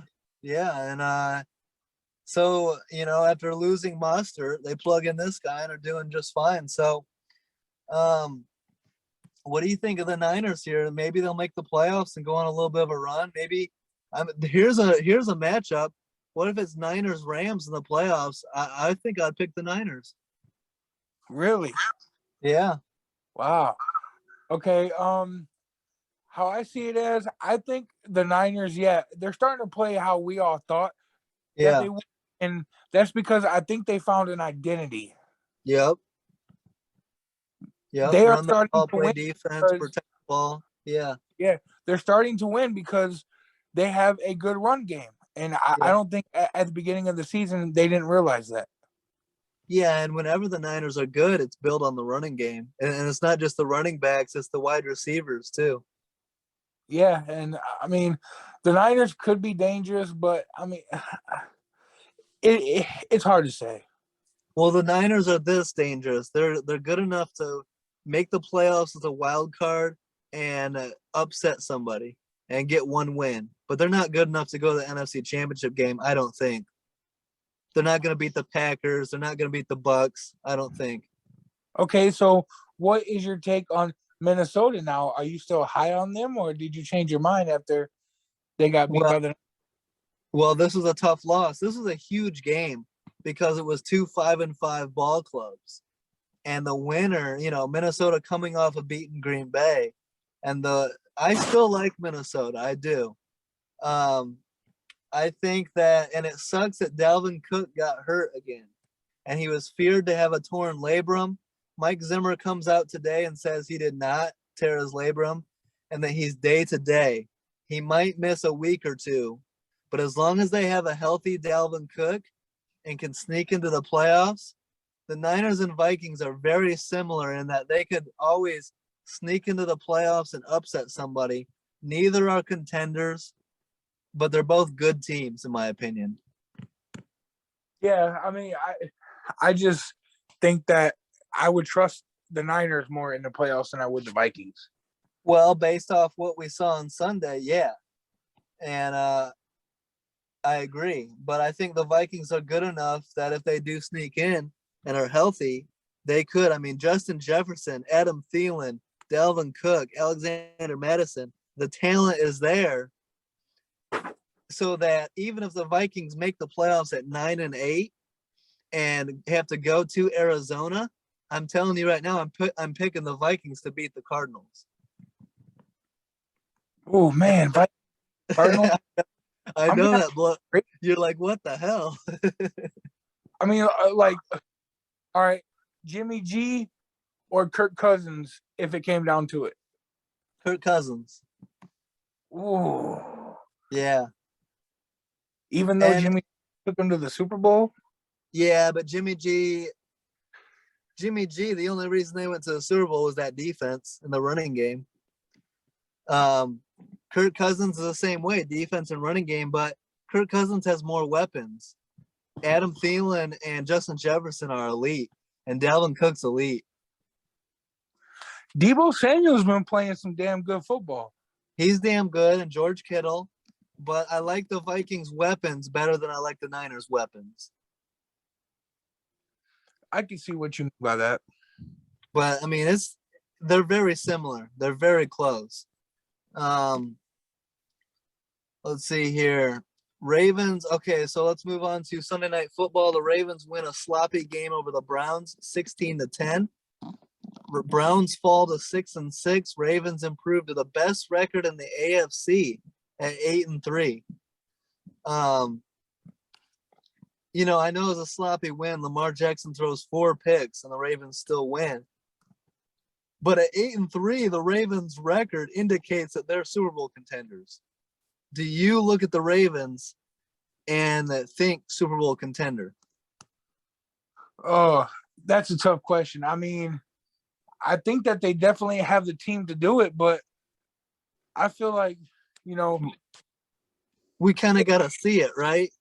Yeah. I mean, because they played a very close game with Indy, and that loss to Miami is kind of like, you know. Yeah. I feel like they should have beat Miami pretty handily. So this is what I'll say is this is the year the Ravens need to prove to all of us that they can go on a deep playoff run and go to the AFC Championship game. Last year, they took the first step in finally winning a playoff game and beating the Titans. They need to prove it and take another step this year and go to the AFC Championship game. I have my doubts that the Ravens can go on a deep playoff run. I don't see the Ravens sitting here at 8-3 with the best record in the AFC. I don't see the Ravens as a Super Bowl team. Yeah, again, I don't either. It's more of a prove it situation, kind of like a lot of these teams are. But I have something to say. If I'm a Cleveland Browns fan, I would be worried. Oh, yeah. The Browns should be worried. The Browns had sky-high expectations. They were one stop away. They were one Chad Henne run away from going to the AFC Championship game last year. And they're a loaded team.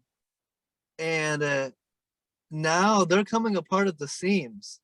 First, OBJ's dad criticizing Baker Mayfield. They got to ship OBJ out of town. Then Baker Mayfield struggling, criticizing the fans, criticizing the media. Now this week, Kareem Hunt's dad going at Baker Mayfield on Facebook, saying Baker Mayfield is, quote, he's scared to throw the ball, end quote. The Browns are coming apart at the seams, bro. They are in danger of really losing this team. This team could fall apart very quickly if they're not careful. And I mean, tell me, what do you think? I think the Browns missed the playoffs. I mean, I agree because I saw it as in, you know, Sunday night that if you force 4 interceptions and you still can't move the ball or score or win the game off 4 picks, then there's problems going on with that offense. I mean, the defense was doing their job, but the defense can only hold up for so long. Yeah, and the biggest issue, I know Baker Mayfield's playing through. He's hurt. His ankle, his foot, his knee, his shoulder, all that. But there, you know, at this point, everyone's banged up. There's no excuses. If you're playing, you got to perform. And right now, the recipe for beating the Cleveland Browns is the Ravens held Kareem Hunt was the Browns' leading rusher with just 20 yards. Nick Chubb had just 16. Wow. If you can stop the Browns' rushing attack, you will beat the Browns. And the Browns have to address that. The Browns cannot run the ball that little. They have to be able to run the rock. And if they can't, they're losing at this point. And, you know, Baker's going to get a lot of criticism. And it sucks because he's so injured and he's trying to play through it. But that's just the nature of the beast. If you can't perform, if he's that hurt, they should put in Case Keenum. They really should. Yeah, see, and I thought about that. I can't remember if it was you or Chris who said that, you know, you give kudos to Baker for playing through the injury, but if it's causing your team to fall apart, then maybe you should be a leader and say, hey, I'm not healthy enough to be out here, and it's causing us to lose. Yeah, that was Chris that said that, and I agreed with him, and he's 100% right. So we'll see. I think the Browns are going to miss the playoffs and have a lot of questions this offseason. I think the Ravens are going to probably win the division, although it's crazy that the Bengals are just one game back. And I'm interested to see what the Ravens do in the playoffs, if they can take the next step, maybe force a Ravens-Chiefs AFC Championship game, or maybe Ravens-Patriots AFC Championship game. But they got to prove it in the playoffs. I'll make my judgment on the Ravens in January much more than I will so this in the regular season. Yeah, so one more thing. So how long do you think before the Browns fans over there in the dog patch start saying that they want Stefanski gone? I think there's a lot more heat on Baker Mayfield right now, shockingly, than Kevin Stefanski. Browns fans are ready and willing to move on from Baker Mayfield right now. They're that close. That's what's shocking. Yeah, that's crazy because Baker was supposed to be the savior of the Cleveland Browns. Yeah, and him going and taking shots at the fans. I think I said the quote last week, but I'll say it again. When the media asked Baker Mayfield, what do you think of the fans that booed your performance? And he said, those are probably the same fans that won't shut the hell up when we're on offense. And when you say that, man, that's not good. And Baker's trying to get a new contract. If I'm telling you, man, these might be the last days here coming up for Baker Mayfield in Cleveland. Yeah, yeah, go ahead. Yeah, he's cocky, and he always has been. I mean, if you don't remember some of his Oklahoma antics when he planted the flag in the Ohio State field, and also when he grabbed his crotch to a player from the Kansas team. Yep. He's always had that. And when you're winning, that all is like, man, he's fun to root for. He's fun to watch. When you're winning, those things are good. When you're losing, everyone turns on you real fast. And Baker's got to know, you cannot call out the home fans. That's a no-no. Ask Tim Couch about that. Yeah, I mean, I agree. Everything is built on winning. People remember when you win. People forget to lose. Yep. So talking about the Ravens, now I just said I'll judge this team in January. But let me run through here real quick the Ravens' remaining schedule. This is pretty crazy. On Sunday, they play at Pittsburgh. The next week, at Cleveland. The next week, versus Green Bay. Ooh. Then at Cincy. Then versus the Rams. Then finish the season versus Pittsburgh. Yeah, that is monster.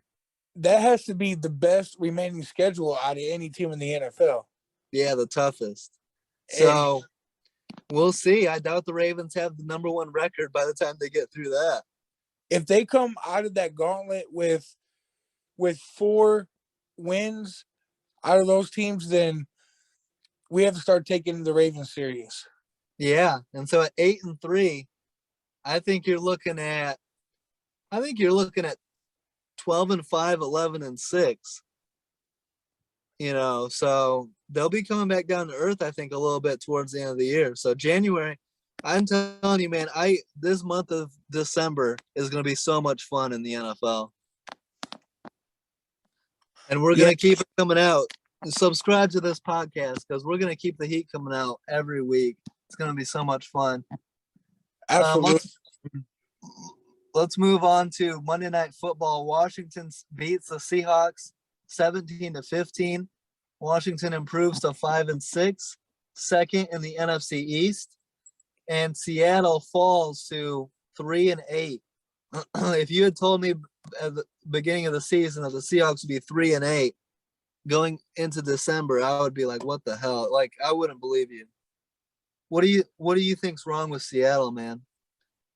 Man, I just think it's Russell Wilson not wanting to be there, and the whole mood isn't that great. I mean, Pete Carroll is probably. I see Pete Carroll maybe not being there next year either. Yeah, they're very close to completely dismantling and going towards full rebuild. Um, they've been good for so long, and the entire time, Seahawk fans were taking it for granted. Every offseason was, should the Seahawks move on from Russell Wilson while he was playing at an MVP caliber for all those years? And now they're actually probably going to lose him. He threatened to do it last year, and it was very close to happening. And what happened was the Seahawks completely retooled. They brought in a brand new offensive coordinator who was supposed to fix the offense and make it much more Russell Wilson friendly. They brought in a guard, was it Gabe Jackson, that was supposed to help fix the offensive line, along with Dwayne Brown was there, the veterans. They brought in Gerald Everett, a tight end from the Rams, who was supposed to help, give Russell more, weapons to throw to. And they've got this big roster of running backs with Chris Carson, Alex Collins. I'm forgetting some names. Who else is a Seattle running back? Travis Homer, I know, and there's another guy.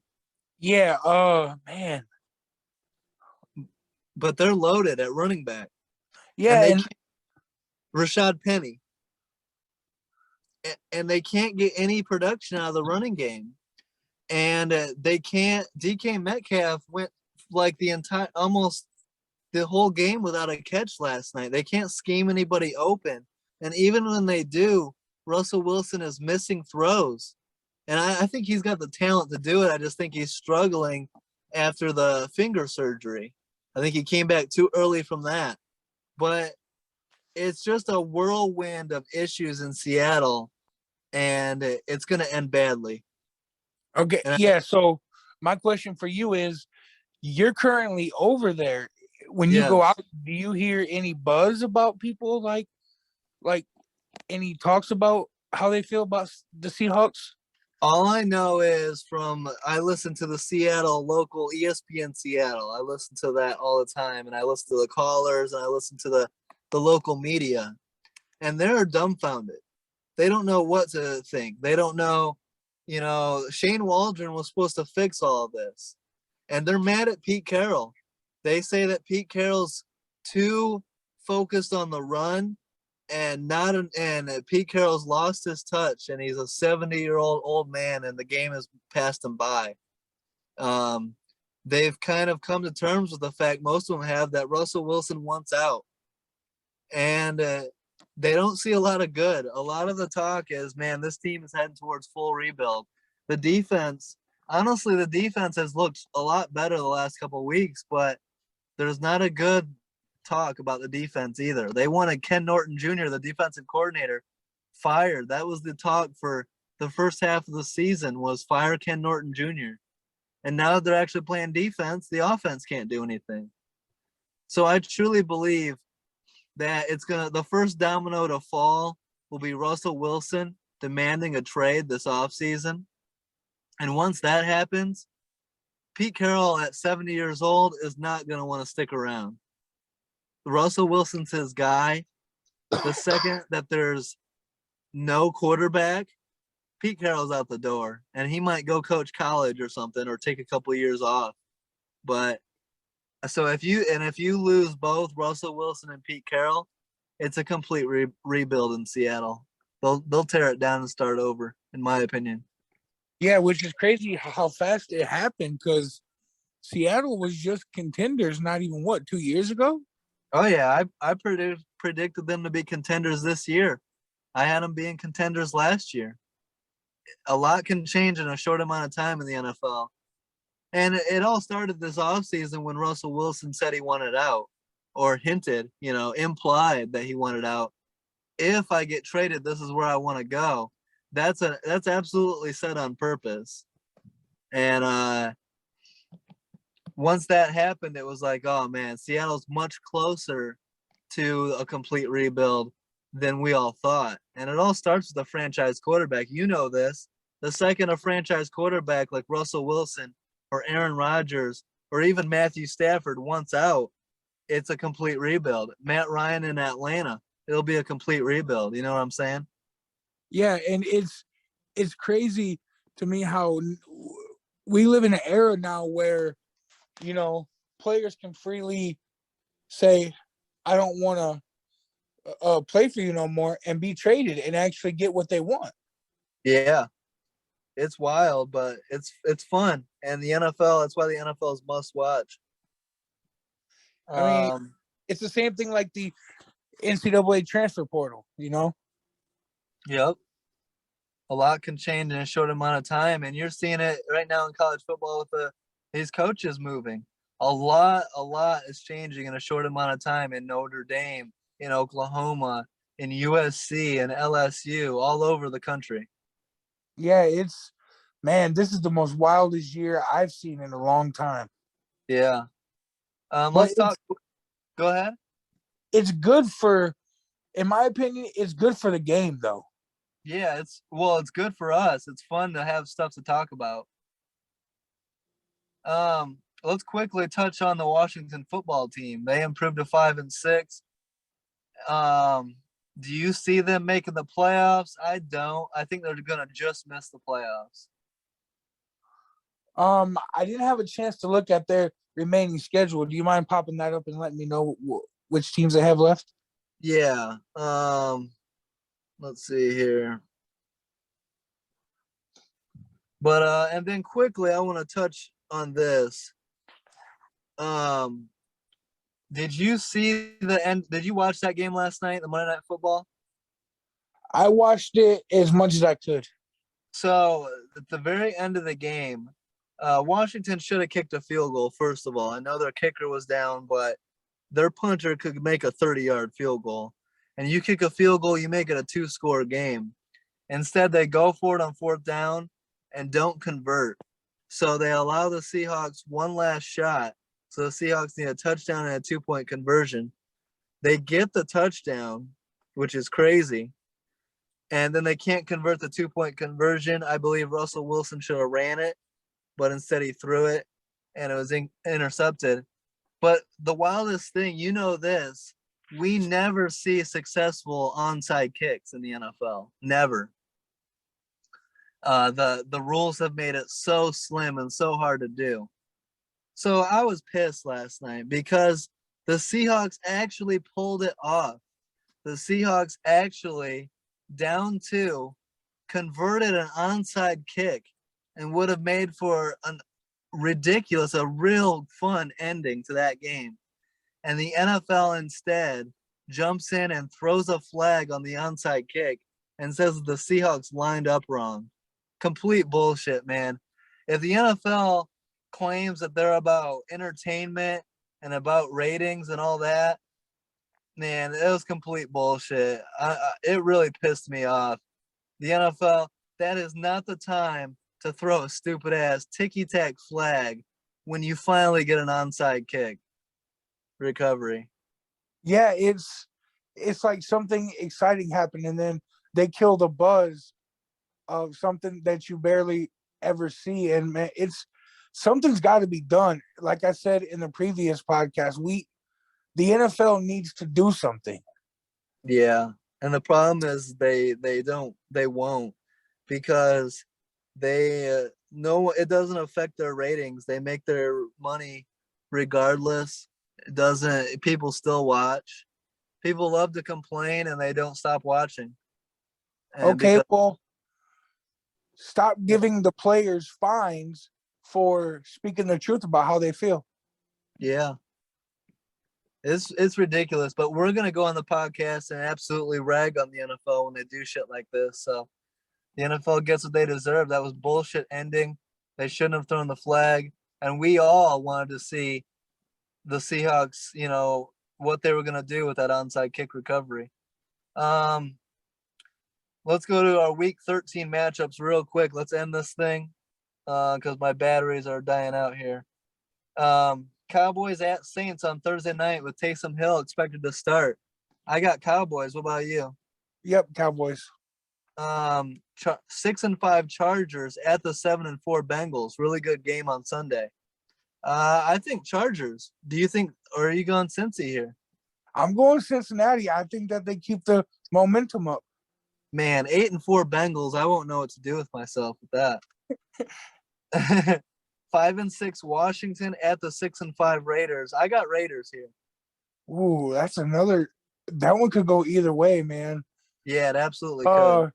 Since it's in Vegas, I'm gonna go with the Raiders. All right. One of my favorite rivalries in the history of the NFL, the 8-3 Ravens at the 5-1 Steelers. I'm gonna shock you a little bit here. I'm going Pittsburgh. You know, I'm actually gonna go Pittsburgh too, just for the simple fact that they have to go to Pittsburgh, man. That's a tough place to play. Yeah, and I think the Steelers are gonna be pissed off after that loss to Cincy. And when it's a big ass rivalry game like this, you throw the records out. You never know what can happen. Yep. Sunday Night Football, big ass matchup in the AFC West. 6-5 Broncos at the 7-4 Chiefs. Oh man, there's a lot of good games this weekend. Yeah. I'm gonna go with the Chiefs, man. I think that they've gotten better, and I got to go with Kansas City. In Arrowhead, it's going to be a very tough game for the Broncos to win. But go Broncos, baby! I'm a diehard Denver fan this week. Hopefully, nobody plays bad that makes you mad. I mean, because you've been hating some of the poor performances lately. Oh, I'll be hating it if they allow Mahomes to put up 40 on them. I'll be hating on the podcast. and then Monday Night Football. The football gods have blessed us with a great game on Monday Night Football. This is get your popcorn, get your drinks, get your snacks, all pile them around you, and just sit there and watch some hard-hitting, great football with division on the line. This is gonna feel like a playoff game. 8-4 Patriots at the 7-4 Bills. Must watch football. I can't wait. Yeah. Man, they have to go to Orchard Park. That's tough, man. Bills Mafia is going to be loud as fuck. It's going to be – what do you think? Can the Patriots go on the road, keep their 6-game winning streak alive, and go to 7? I'm going Bills at home just because it's in Buffalo. Yeah. I get it. 99% of the time, I'm taking Buffalo here. I think that I'm going to end up picking New England. Like right now, I kind of want to pick the Bills, but I know that come Monday afternoon when I'm going to put my picks on Twitter and Facebook, I'm pretty sure I'm going to pick the Patriots. And I mean, nobody can blame you. That's a good pick just because you're going off by who has momentum and who the better team realistically could be. But I'm just going by with, like I said, man, Buffalo at night, that place is going to be rocking. It will be. One other thing that in the history matters in the NFL. And when a team has had your number for a long ass time, it matters. And like the Bills in the back of their mind are still thinking about all those years the Patriots kicked their ass and would sweep them every year. Sweep. And that's going to creep in a little bit in this game.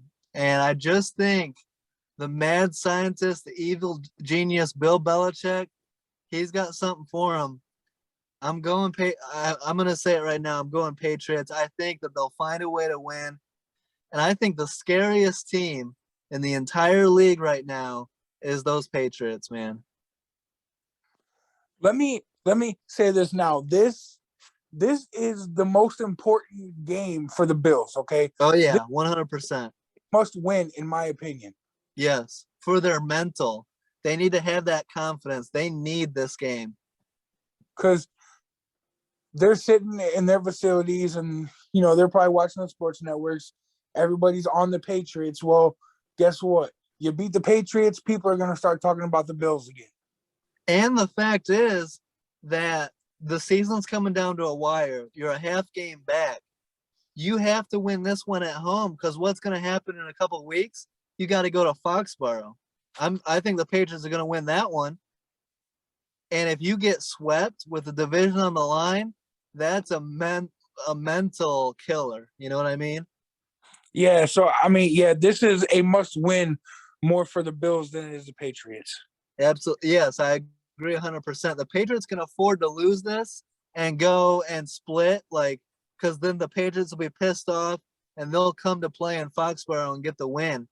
Ideally, these two teams need to split.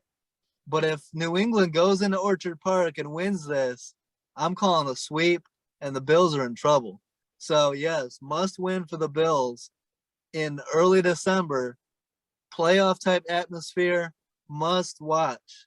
Go. I mean, look, yeah, imagine if they get swept, their playoff hopes, period, could be in jeopardy.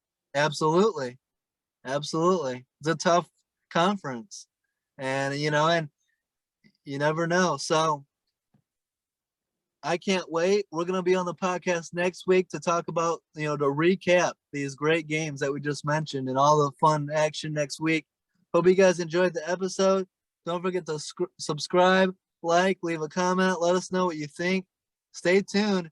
We've got some bomb-ass interviews coming up, too. I've got 2 interviews scheduled, one for Friday, one for next week, Tuesday. Stay tuned. These are going to be fire. So, thanks for coming on, Dustin. Good shit as always, man. It's good to have you back on, coming on regularly again. Yeah, man. Again, I appreciate it, and everybody continue to show us the support is greatly appreciated. Yep, shit's gonna heat up, man. December football, January football, right around the corner. Have a great week, guys. Peace out.